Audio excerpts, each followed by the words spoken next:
Bienvenue sur le podcast des Montessori 7, Montessori à la maison.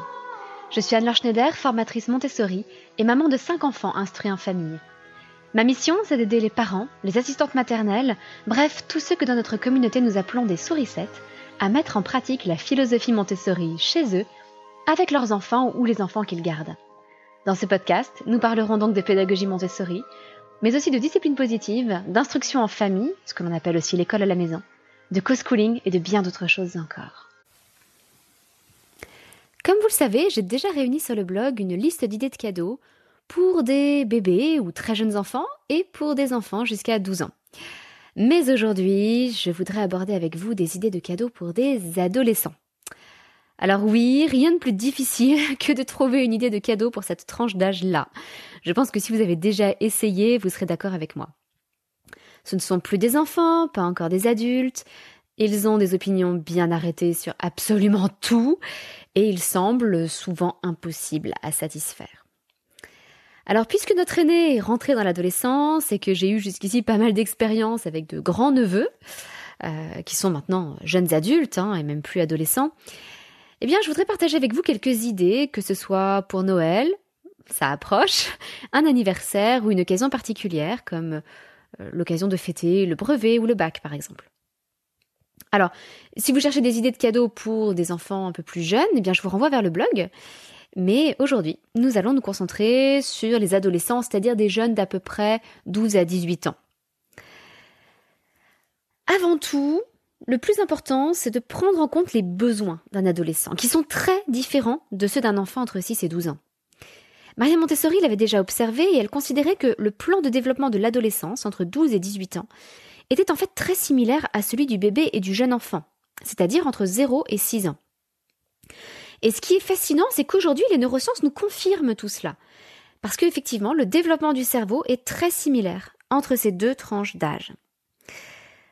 En gros, aussi bien pendant la petite enfance que pendant l'adolescence, le cerveau émotionnel, si l'on peut dire, c'est-à-dire le système limbique, avec des choses comme l'hippocampe, l'amygdale, le corps calleux, etc.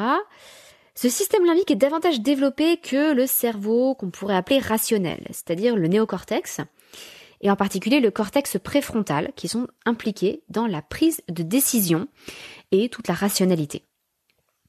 C'est pourquoi les réactions émotionnelles du très jeune enfant et de l'adolescent sont souvent très vives et non régulées par la raison. Vous avez parfois l'impression que votre fils de 3 ans ou votre fille de 4 ans vous fait une vraie crise d'ado. Eh bien, c'est assez naturel, car oui, il se passe exactement la même chose dans leur cerveau. Et c'est sans doute ce qui nous donne l'impression, cette soumission de la zone rationnelle à la zone émotionnelle, et cette prééminence de la zone émotionnelle, c'est sans doute ce qui nous donne l'impression de devoir marcher sur des œufs devant nos ados. On a parfois le sentiment, il faut l'avouer, de progresser dans un véritable champ de mine.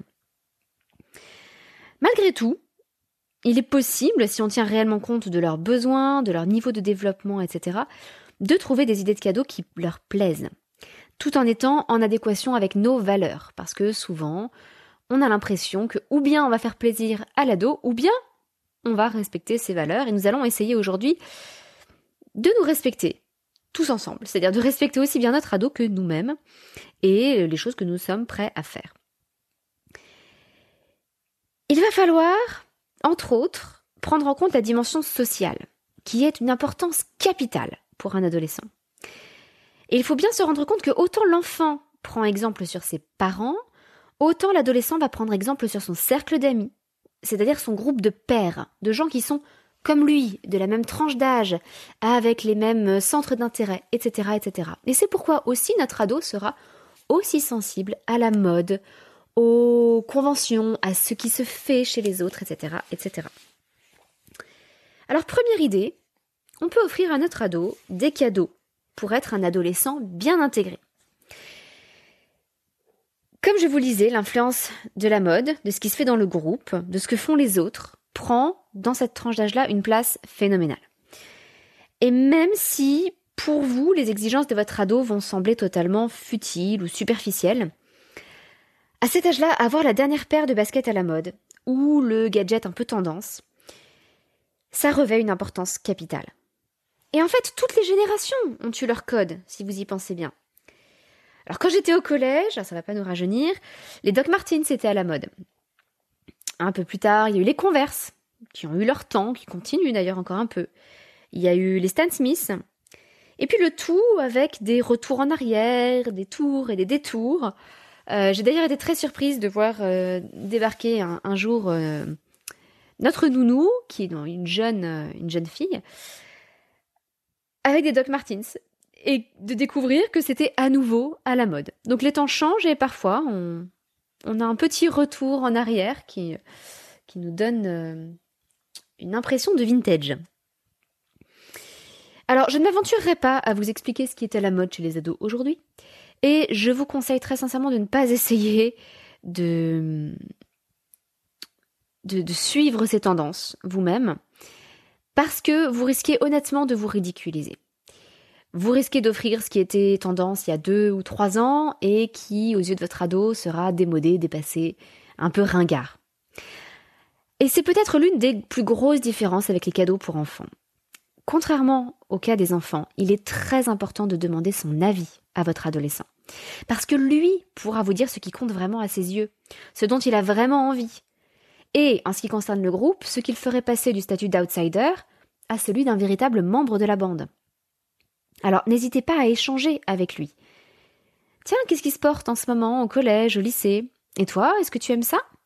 Est-ce que c'est quelque chose qui te plairait un jour comme cadeau? N'hésitez pas à tâter le terrain comme ça. L'avantage aussi est que vous pourrez discuter avec lui du prix des choses.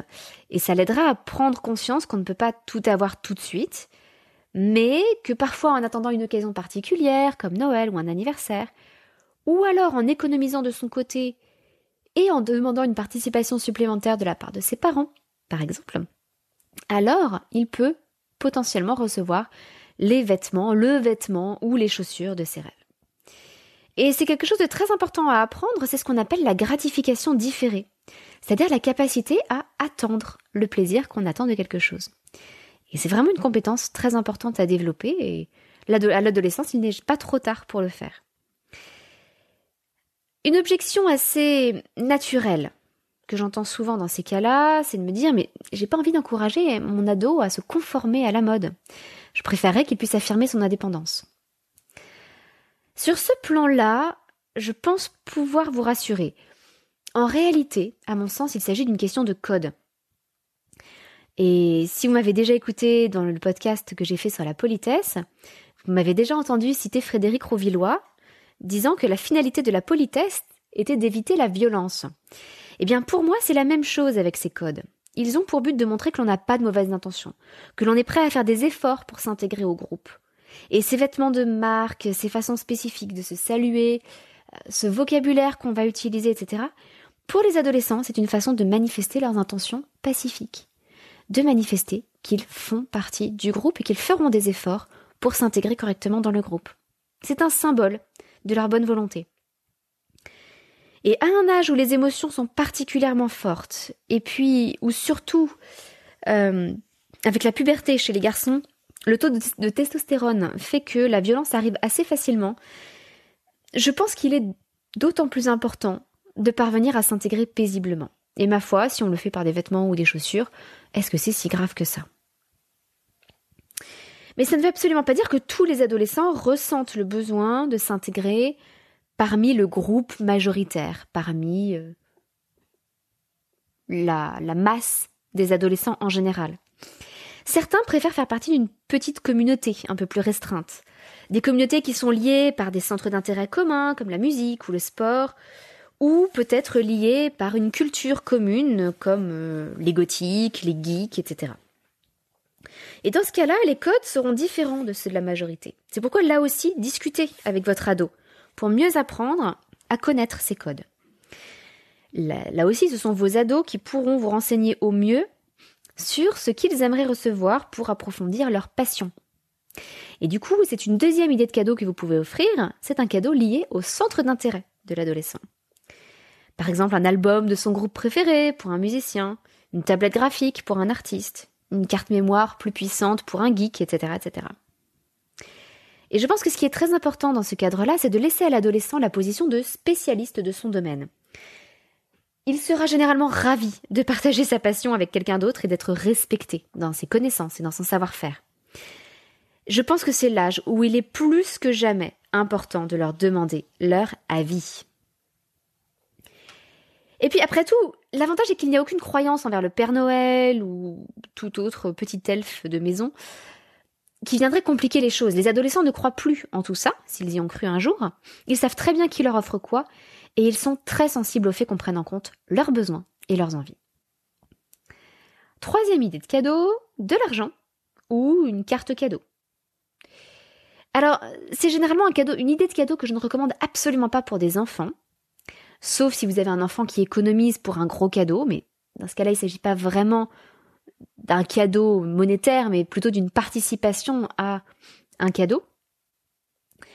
En revanche, pour les adolescents, il est tout à fait possible de leur offrir directement de l'argent ou une carte cadeau.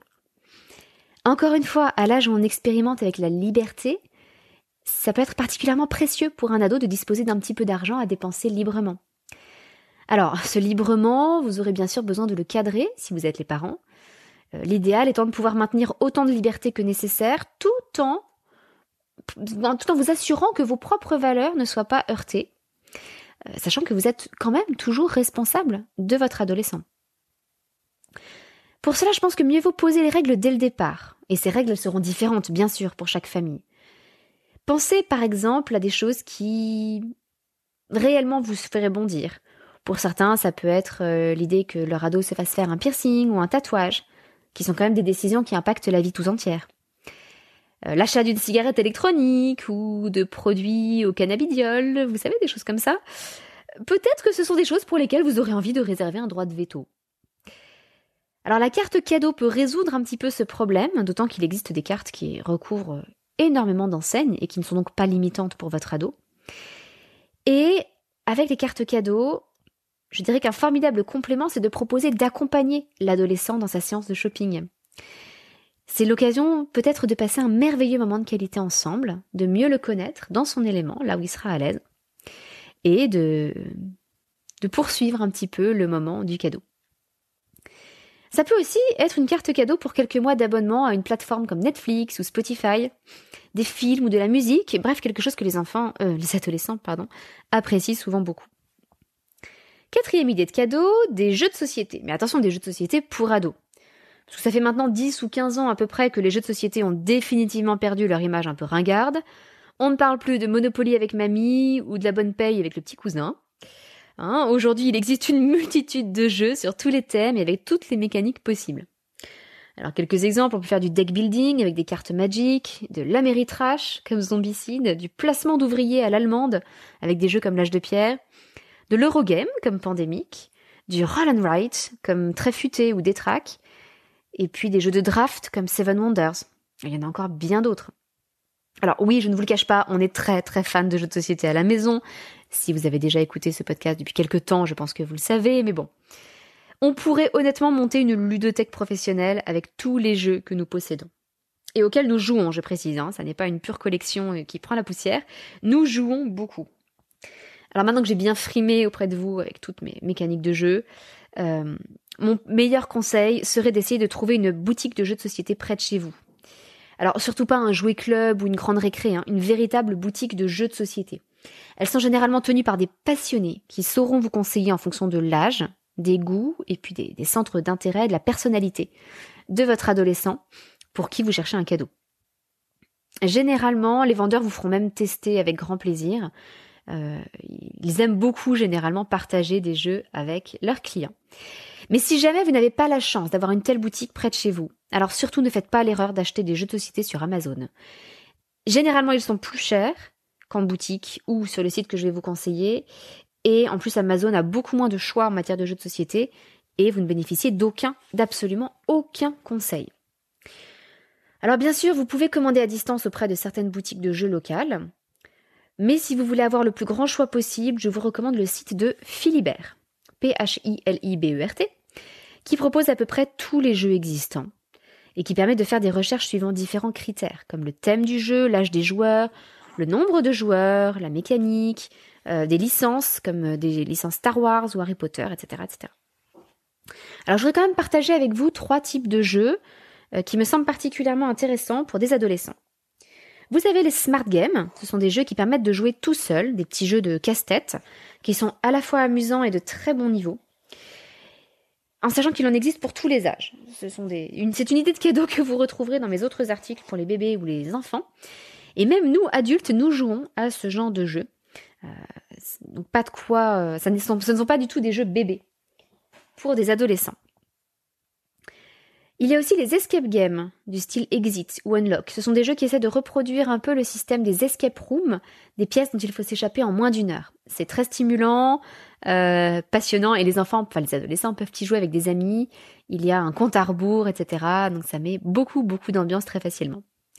Et puis, ma dernière suggestion, ce sont des puzzles à énigmes qui sont réunis sous les noms de Exit Puzzle ou Escape Puzzle chez la marque Ravensburger. Il s'agit de puzzles qui, lorsqu'on les a terminés, regorgent de petites énigmes à résoudre. Et ça combine à la fois un petit peu les plaisirs de l'escape game et du puzzle. 5e idée de cadeau, des cadeaux peut-être un peu plus technologiques et un peu plus perfectionnés. Il faut se dire que souvent les adolescents ont des goûts un petit peu plus coûteux que les enfants. Et très honnêtement, il n'y a aucune honte à faire des cadeaux communs, à se réunir à plusieurs dans la famille pour leur offrir un beau cadeau. Ça peut ainsi leur permettre d'obtenir du matériel de meilleure qualité, plutôt qu'un jouet en plastique qui en fait est destiné aux enfants et qui se cassera trop rapidement.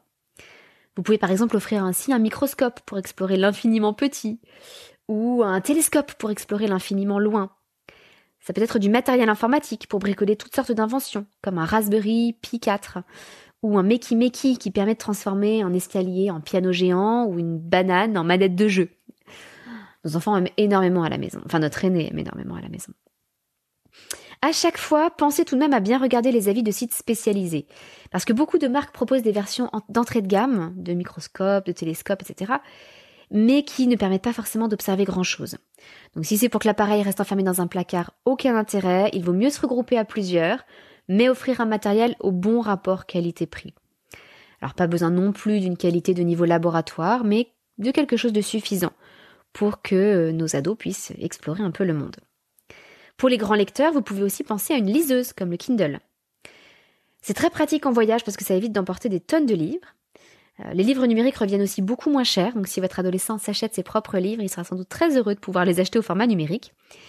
Et puis sur les liseuses, on trouve de nombreux outils très pratiques, comme un dictionnaire ou la possibilité de prendre des notes pendant la lecture. Alors il faut savoir que lire sur une liseuse, attention, ça ne fatigue pas les yeux. Ça n'est pas du tout comme lire sur l'écran d'une tablette par exemple. En fait, il s'agit de ce qu'on appelle du papier numérique et de l'encre numérique. Et ça a le même effet sur les yeux que de lire un livre sur du papier. Donc pas d'inquiétude là-dessus. Même si je ne vais pas rentrer dans les détails techniques, vous pouvez regarder sur internet si ça vous intéresse. En tout cas, n'ayez aucune crainte à ce sujet. Certaines liseuses d'ailleurs, dont certains modèles de Kindle, proposent un écran rétroéclairé, ce qui permet à l'enfant de lire dans l'obscurité. Et j'avoue que c'est bien pratique lorsque vous êtes en voyage, par exemple en voiture, que vous roulez de nuit et que votre enfant veut lire, par exemple en hiver, quand le soleil se couche très très tôt, c'est bien pratique. Alors, il faut savoir aussi que lire sur un écran, sur une liseuse par exemple, ça ne permet pas d'aussi bien mémoriser ou assimiler qu'avec un livre papier. Les raisons, on ne les connaît pas exactement, mais c'est probablement lié au fait que dans un livre, on sait toujours où on en est. Est-ce que je suis au début, au milieu ou à la fin du livre? Ça, je le sais physiquement, c'est évident. Alors que sur une liseuse, il faut que je regarde le pourcentage de lecture du livre, où est-ce que j'en suis. Et c'est quelque chose d'abstrait pour le cerveau. De même, lorsqu'on lit sur du papier, on lit, on a le haut de la page, le bas de la page, et on retient plus facilement ce que l'on a lu en ayant vraiment quelque chose de physique, la page de gauche, la page de droite, on tourne la page, etc. Idem pour les débuts de chapitre et les fins de chapitre. Je pense que ce sont des repères spatiaux qui aident considérablement le cerveau à assimiler ce qu'il est en train de lire. Mais franchement, s'il s'agit uniquement de lire pour le plaisir, je trouve que les avantages d'une liseuse l'emportent de loin sur les inconvénients. Et croyez-moi, parce que je suis moi-même une lectrice passionnée, et j'étais au départ assez réticente à l'idée d'une liseuse, et maintenant, je suis incroyablement heureuse. Nos 2 aînés ont une liseuse et en sont très très satisfaits. 6e petite idée, des outils de bricolage. Parce qu'on se plaint toujours que nos adolescents passent trop de temps derrière leur écran. Mais que leur proposons-nous à la place ? Il faut se rappeler qu'ils sont grands, qu'ils ont besoin de responsabilités et de loisirs à leur mesure. Alors pourquoi ne pas les associer à nos séances de bricolage, par exemple, avec une visseuse perceuse ? On a aussi initié très tôt nos enfants à un type de scie très particulier, une scie à chantourner. C'est une scie avec une lame qui est fixée entre un socle et une espèce de potence métallique. Et une scie à chantourner permet ainsi de couper des formes très fines dans du bois. On peut réaliser des pochoirs, par exemple, avec en bois ou des puzzles. Par ailleurs, c'est une scie qui présente le gros avantage de ne pas être dangereuse pour les petites mains. Vous pouvez très bien en faire l'essai, parce que nous en avons souvent fait la démonstration à nos enfants. Si on touche la lame d'une scie à chantourner qui est en train de fonctionner, on ne se coupe pas. Parce qu'en fait, il faut vraiment appuyer sur la lame pour qu'elle se mette à couper. Donc s'il y a un petit doigt qui traîne, il n'y aura pas de souci, ça ne va pas couper le doigt, à la différence d'une scie sauteuse, par exemple, qui là est beaucoup plus dangereuse et dont le maniement nécessite beaucoup plus de précautions. Alors avec une scie à chantourner, pour vous donner des idées, à partir de 8-9 ans, donc beaucoup plus jeunes que les adolescents, nos enfants ont coupé des têtes de loups, des loups entiers ou des panthères, essentiellement pour les offrir à leurs amis louveteaux ou louvettes, c'est-à-dire la branche des 8-12 ans dans le scoutisme.